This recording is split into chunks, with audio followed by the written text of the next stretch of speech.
Supreme court দিয়েছে, অন্যান্য হাইকোর্টে যা আছে সব যেমন চলছিল তেমন চলবে। কিন্তু টেন্টেডের কথা আরো একবার শুনলাম আমরা, বলছেন যে এইটা তখন ভেবেছে ওরা, যখন ওরা ডিসিশন নিয়েছিল তখন ওরা টেন্টেড আনটেন্টেড ভাবছিল।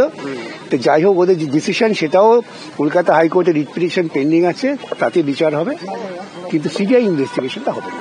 তারা এটাও বলছেন দাদা কি ক্যাবিনেটে যখন নোট তৈরি হয়েছিল তখন এটাও বলা হয়েছিল কি subject to the final judgement of the Calcutta high court. সেই জন্য যে ওই ডিসিশনটাও ফাইনাল নয়, যেহেতু হাইকোর্টে পেন্ডিং আছে সেখানে বিচার হবে। ইন দ্য মিন টাইম এই ক্রিমিনাল ইনভেস্টিগেশনটাকে স্টে করলেন সুপ্রিম কোর্টে, খুব ব্যালেন্সড অর্ডার। বিকজ একটা অন্য খবর রয়েছে যে আজকে মডিফিকেশন অর্ডার যেটা মুভ করেছে স্টেট গভর্নমেন্ট, সেটা মেনশন করা হয়েছে, আগামীকাল খুব শুনানি হবে। তারা বলছেন অ্যাডমিনিস্ট্রেটিভ কিছু ডিফিকাল্টিস আছে জাজমেন্টটাকে ইমপ্লিমেন্ট করতে গেলে। ওটা একদম বাজে কথা, কোনো অ্যাডমিনিস্ট্রেটিভ ডিফিকাল্টি নেই। ওরা যদি চায়, ওরা ইচ্ছে করলে রিটায়ার্ড টিচারদের দিয়েও পড়াতে পারে, কিন্তু ওদের পারপাস হচ্ছে ওই টেন্টেড টিচারদের দিয়ে পড়ানো। আমার মনে হয় না সুপ্রিম কোর্ট এতে হস্তক্ষেপ করবে।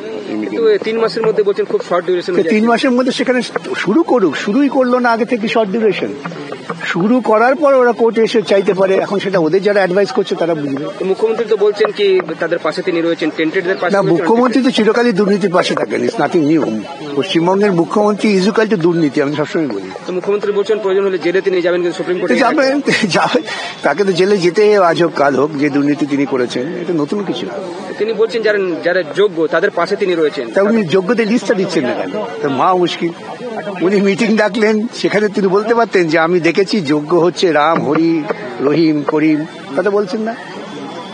আসলে উনি যে দুর্নীতি করেছেন সেই দুর্নীতিটাকেই বহাল রাখার চেষ্টা করছেন। উনি তো পার্সোনালি বলছেন আপনার বিরুদ্ধে একটা জনমত তৈরি করা হবে। তা করুক, কোনো আপত্তি নেই, আমি খুব খুশি। আমার বিরুদ্ধে যত জনমত তৈরি করবে তত বেশি লোক আমার পক্ষে আসবে। কেন আপনি এত লোকের চাকরি খেয়ে নিলেন তিনি বলছেন? আসলে উনি বুঝতে পেরে গেছেন যে এত বড় দুর্নীতি করেছে, এটা লোকে বুঝে যাচ্ছে। এখন লোকে ওর বিরুদ্ধে ক্ষোভ তৈরি হচ্ছে, সেটা কি করে অন্যদিকে ঘোরানো যায় সেই চেষ্টা, আর কিছু না। তা খুব ভালো, উনি যত বেশি আমার বিরুদ্ধে বলেন তত আমি খুশি। কিন্তু আপনার মনে হচ্ছে 3 মাসে এটা হয়ে যাবে যেটা সুপ্রিম কোর্ট নির্দেশ দিয়েছে? 3 মাসে না হলে তাকে তো দেখাতে হবে সে শুরু করেছে। এটা তো প্রত্যেক অর্গানাইজেশনে একটা সিনসিয়ারিটি, অনেস্টি থাকে তো, যে আমরা কাজ শুরু করেছি তা 3 মাসে সম্পন্ন করা যাচ্ছে না, কাজই শুরু করলাম না, আগে থেকে হবে না। তারা একটা চিঠি লাগিয়েছেন কি স্টেট গভর্নমেন্ট এসএসসি কে বলেছে কি প্রসেসটা স্টার্ট করো, তাহলে স্টার্ট করতে বলেছে, এখন এসএসসি বলছে কি করে স্টার্ট করবো? একেবারে সব দুর্নীতিবাজেরা বসে আছে আশেপাশে। মুখ্যমন্ত্রী তো এটাও বলছেন কেউ তো টার্মিনেশন লেটার পায়নি, তো আপনারা কাজে যাচ্ছেন না কেন? এটা মুখ্যমন্ত্রী বলেছেন, আমরা জোগাড় করছি, উনি জবাবটা বুঝতে পারবেন। যেখানে পুরোটা খারিজ করে দিয়েছে ডিভিশন বেঞ্চ, তারপর সুপ্রিম কোর্ট, তারপর আবার টার্মিনেশন লেটার দিতে হবে নাকি? এবার উনি বলে ওকে যদি অনাস্থা প্রস্তাবে সরে যান, তখন বলে আমাকে তো অনাস্থা হয়েছে, কেউ চিঠি লিখে দেয়নি। সব পাগলের কথা।